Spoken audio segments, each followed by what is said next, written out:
Hello, everybody, and welcome to this week's episode of the Ripple Effect Podcast. We are so glad that you are joining us. Whether you're listening to this or watching this, we are so happy that you are here with us. As always, the Ripple Effect Podcast is just a behind-the-scenes look at what's going on here at Timberlake Christian Church.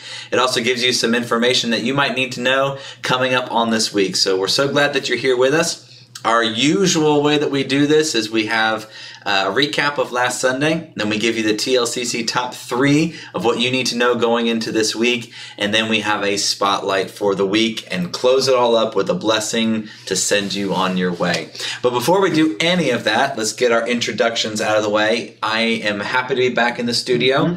My name is Daniel. I was gone last week, but Mary and Mary and Levi and Laura did a great job last week. But this week we got Brian in the studio with us, and Rachel is here. She volunteers every time to come on this podcast. Yeah. It's hard to keep her away. I'm just kidding. Some people like it. Some people like to talk and feel like they enjoy being recorded, and other people do not. And that's okay. But Rachel does have the sponsor of the week. I do, yes. So, Rachel, what's the sponsor of the week? Saltines. Oh, are you sick? My husband is sick. Oh, no, saltines because in a couple weeks we're having the soup fundraiser. Okay. So there's just a way for the high schoolers to help make some money to go on trips for the summer. Okay. And so it's like a donation thing. So people just donate what they can, but that's what's going on in our neck of the woods. So Saltine crackers. Did you ever make saltine cracker sandwiches? Yeah. With like some peanut butter Still in the middle? do. Do you still do that? Yeah, we do that at our house. I definitely had that for lunch.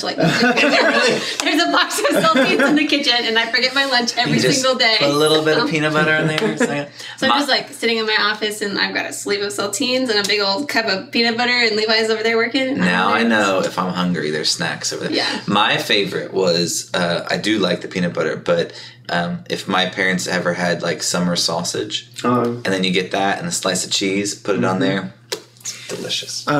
Sometimes, I think it's something to do with their school, my boys will make homemade butter. Ooh. And they just put it on saltines and have a little snack. Delicious. Last week, I think it was Friday or Saturday, I hadn't had lunch or something. Anyway, I was up here working, and like the only thing I could find was in the kitchen. There's a box of saltines left over from something. I had like half a sleeve of saltines. Oh, yeah. Yeah. You just do what you can. When you're hungry at church, you either raid the kitchen or you raid the children's area, because usually there's some snacks. I found an ice cream cone that was in the freezer, and I really think it must have been from last summer or something, because it was very frosted over. No, rubbery. Oh, but it was the last one, and I ate it. So. That's good. Well, comment below if you're watching this video on questionable foods that you have eaten. Maybe growing up that you're like, this was a snack that we had, and I still eat it to this day. But that is your sponsor of the week, Saltine Crackers, because we've got a fundraiser coming up. When is it? A couple weeks, on the 18th. On the 18th. We'll announce that coming up, getting closer. But that's always a fun day. You come, you enjoy the food, and you can donate what you can give and what you feel led to give. That way it helps our students with their trips, and make sure that as many students as we have and are able to go have the money to go on some great trips. So there you go. Let's recap Sunday. This past Sunday, we really got into our series that we're talking about called Intentional Churches.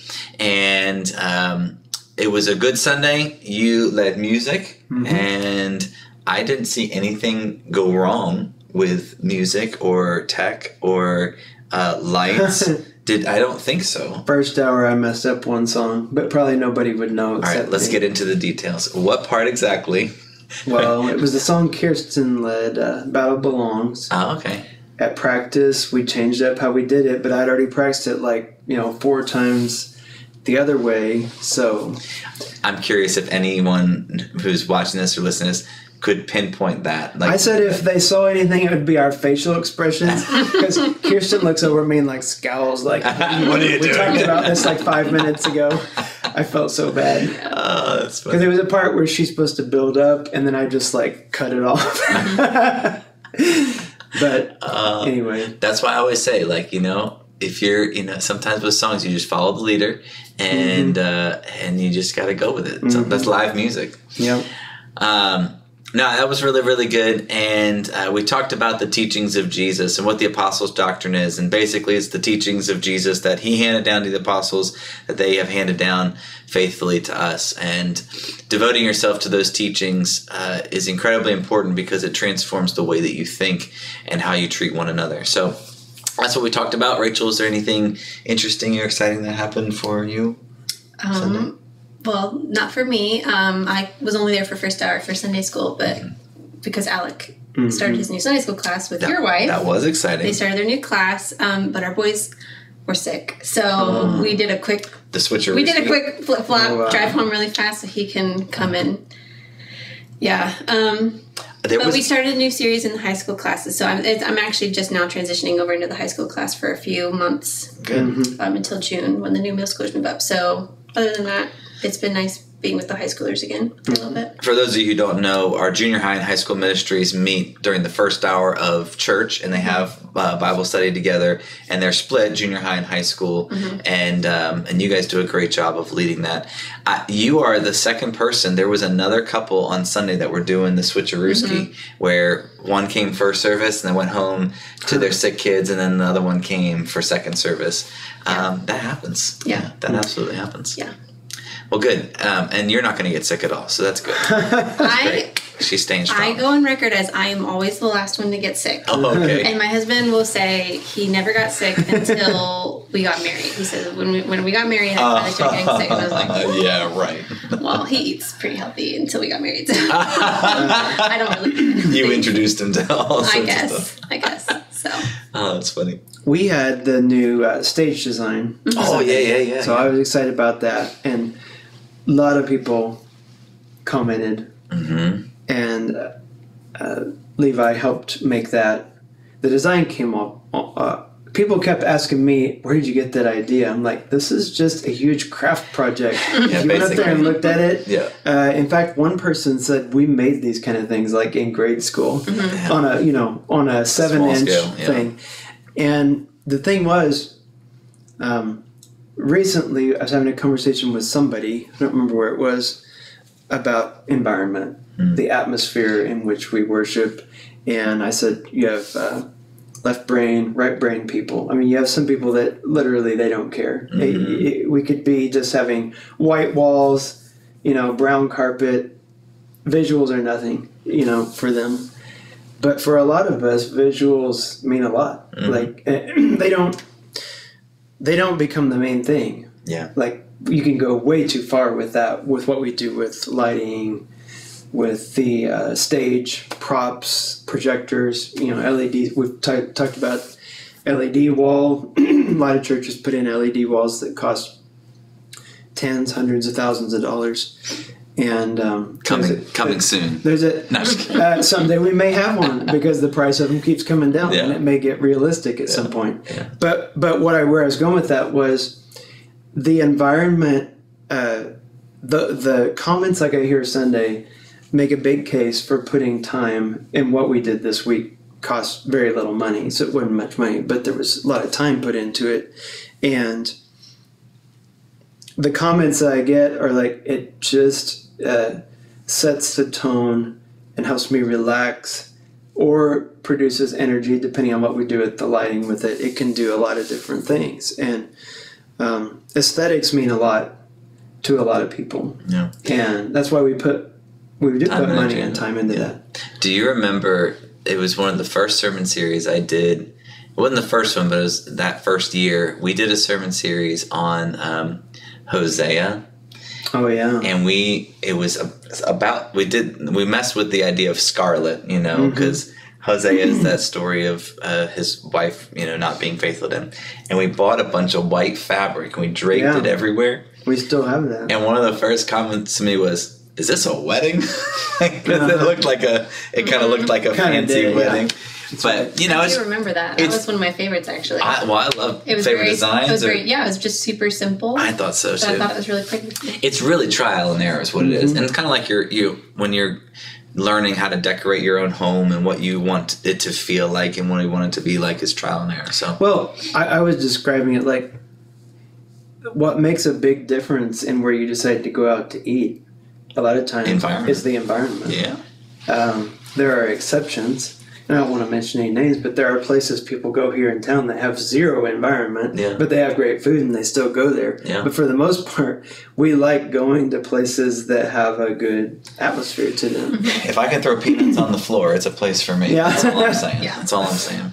Well, if you missed the new stage design, or if you missed any of the things that happened on Sunday, especially the service, you can go to tlcc.church and catch up on those services, or you can just check out the services on our Facebook page.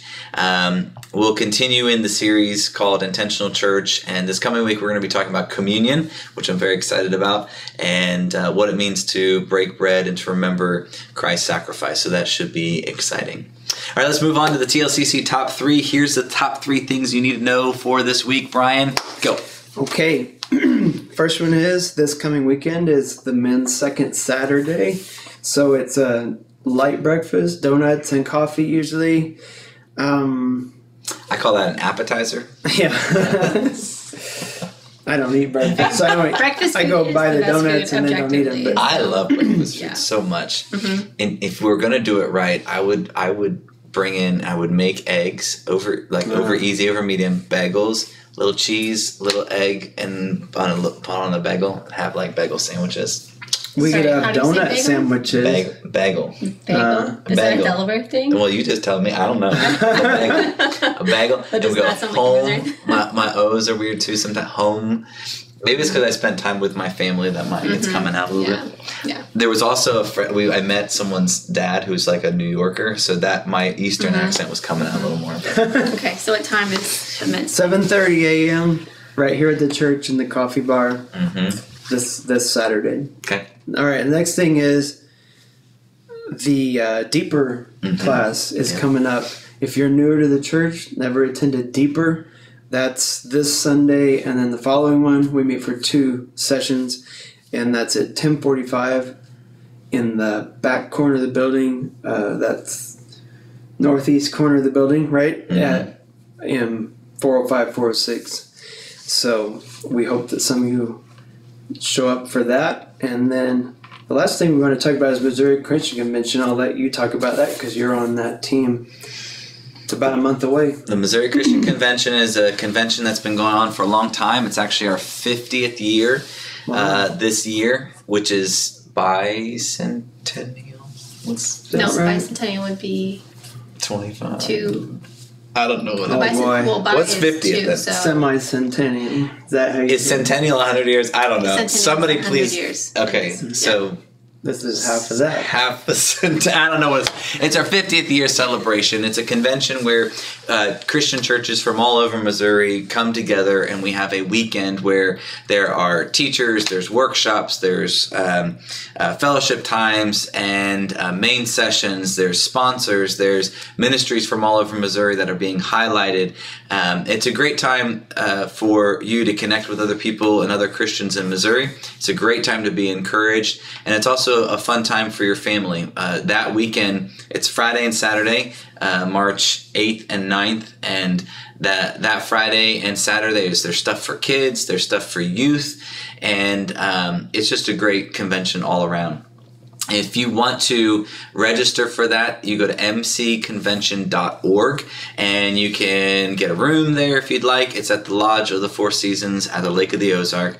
You can get a room there. You can register for the convention, pretty reasonable rates, and it's just a great time to be encouraged.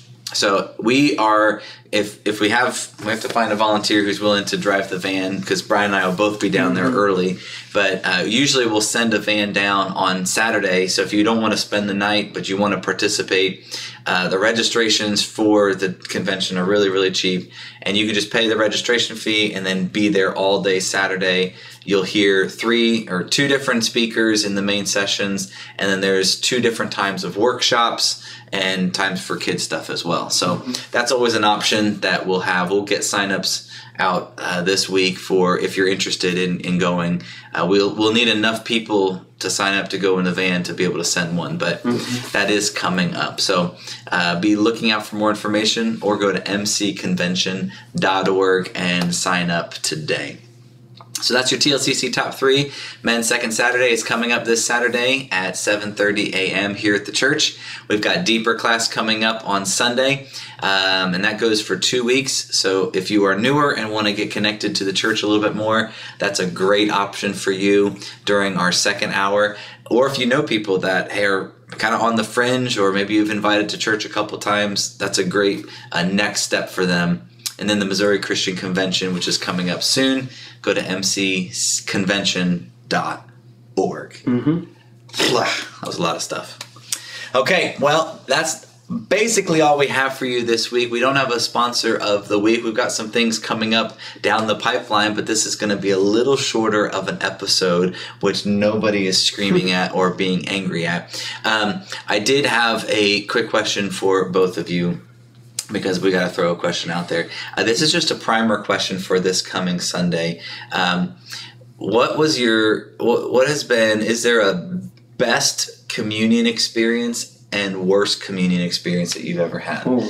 I heard a joke, and I don't think I'm going to say it on Sunday, but I can say it here. And it's, why do Protestants not talk about the communion? I just messed up the joke.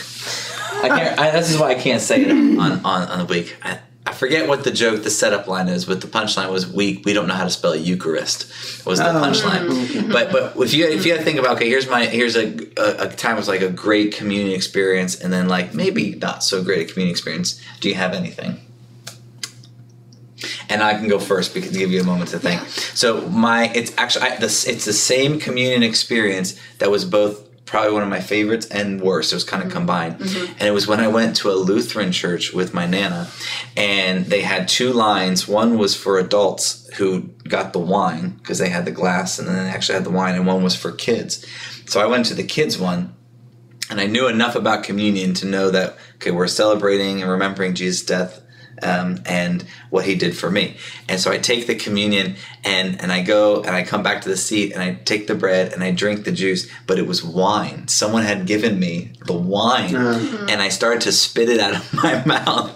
And my Nana was like, don't spit it out of your mouth. Don't spit it out of your mouth. So then I drank it, and then I had a really cool story to tell that I drank wine to my brothers and sisters. So it was very awkward and weird because it tasted nasty, but then it was a really good experience.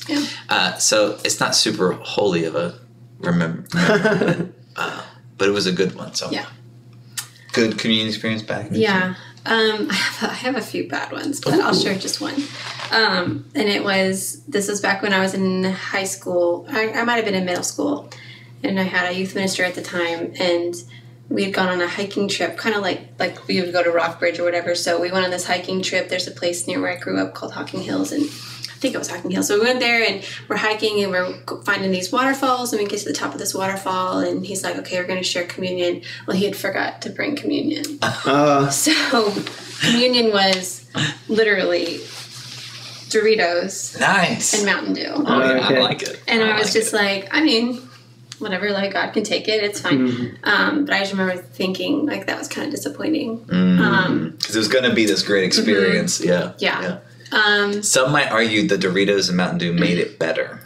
If you were a middle school boy. Yes. Absolutely. Yeah, that's what I was thinking. Yeah. Good. I mean, I've had several good ones. Like, I remember being in England over Easter, actually, taking communion at a church there. And you've been to England? Over Easter. It was super cool. We're going to have to talk about this. It's super cool. That's cool. Yeah. probably that's probably what comes to my mind is taking Easter in another, Easter communion in another country. Because your eyes are just wide open because it's all I'm taking new. in everything. It's all new. Yeah. Just little ones, like having a particularly powerful experience at camp or something like that. But nothing really sticks out. All the ones that stick out were the really bad ones. Yeah. So I don't want to share all those. Yeah. What about you? So I'll start with one of the best. I wouldn't say it's the best, but the first thing that came to mind was when I was going through my master's program at Lincoln, there was this one class where we had shared a lot with each other. It was called Shaping the Heart. And so at the end of the week, you have a little worship service together, and communion is part of that. And during the communion time, you were pretty much paired up with somebody, and you shared. It was like true communion, both with God, as it's supposed to be, but also you had shared deeply with somebody else that week, and back and forth between you, the body of Christ broken for you, the blood of Christ shed for you, knowing that you'd shared a bunch of the struggles that you've had throughout your life and stuff. That was really meaningful. The other one I want to share is not the worst. I have other ones, kind of like she said, of situations I've been in. But one of the things that came to mind was whenever we took a staff retreat one time. This is a little more funny than bad. But we went to a Catholic convent. Oh, yeah. And I don't think you weren't here for this, were you? Okay. It was the one that we were going to try to go to again, but I didn't get to go. And Alan, Mary, Cheryl probably was there. Anyway, we went to this. We rented out some rooms at a convent in Springfield, Illinois. And so we went to one of their morning services at 7 o'clock. They call it morning prayer. It's like a homily, and they took communion there. At least the day we were there, they did. And so you went forward, and you put the little wafer on your tongue, but we didn't get the juice. And we were like, well, that's kind of weird. We only have the body of Christ, but not the blood of Christ, Yeah. And then he does his little thing, it's a ritual with a bunch of readings and things. And honestly, I like other experiences, so I enjoyed going and seeing what they do. And they had a lady that even helped us through, they have 3 different books that they use. One is a hymnal, one's a prayer book, and one's a mass book, basically, liturgy. So she would help us find the right page, really hospitable in that way. But at the end of the communion time, the father or whoever he was, whatever he's called, takes the whole thing of wine and just chugs it. Chugs everybody's drink. So everybody didn't get the juice. Nobody else there got the juice. He just chugged the entire goblet full of wine. And anyway, we were trying to hold it together. That's funny. I was waiting for Alan to say something. Of course, we did afterwards. But it was just one of those weird experiences. Since we have a minute, I will say some of the experiences I've had taking communion have made me more aware of what new people would feel like. Because I was at an Episcopal church singing one time in high school, and they weren't hospitable at all. They had all this stuff that they've memorized that they didn't, and a lot of it was around communion time that they just start rattling off, and nobody else. It's not in a book, not on a projector, so we just felt out of place. And they did the communion where, I'd never done communion this way, but everybody else just went up and did it with no explanation, where you take a piece of bread and dip it in the juice, and it was wine, so that took me by surprise too. I didn't spit it out, but you're just surprised when it's not normal for you. But it made me realize we need to explain things and realize there's people in our midst that don't know what's going on, don't know what this symbolizes. Well, we're going to talk about communion and what it means and the differences in different denominations and why we still continue to do it today. And it kind of goes into the blessing of the week that I wanted to give you. The blessing of the week is all about God asking us to be patient. I was reading today in 2 Peter chapter 3, verse 9. It was the verse of the day on my Bible app that I use. And 2 Peter chapter 3, verse 9 says, "The Lord is not slow to fulfill his promises, as some of us count slowness, but he's patient towards you, not wishing that any should perish, but that all should reach repentance." And that's a great promise, especially for those of us who've been praying for loved ones or people around us who we really hope their hearts change towards God. But it also reminds you and me that we have to wait on God. God is patient and he moves at his timeline, and we have to be patient and wait on him as well. And that's not always easy to do. But while we are waiting, we are reminded and we participate in activities that remind us that God is with us. And communion is one of those special times where we're reminded of what God has done for us, but also that the presence of God is with us through Jesus as we remember his death, his burial, and his resurrection. And I hope that comes out this Sunday. But for you this week, if you're patiently waiting on something or feel like God is asking you to wait, just remember that he doesn't leave you alone in that period of waiting. We are to trust in him. We are to wait on his timing, but also to find strength in the remembrance that God has not left you alone. So as you're waiting this week, just remember Emmanuel. God is with you. That's all we have for you this week. I hope that you enjoyed it, and I hope that you join us next week here on the Ripple Effect Podcast. We'll see you guys later.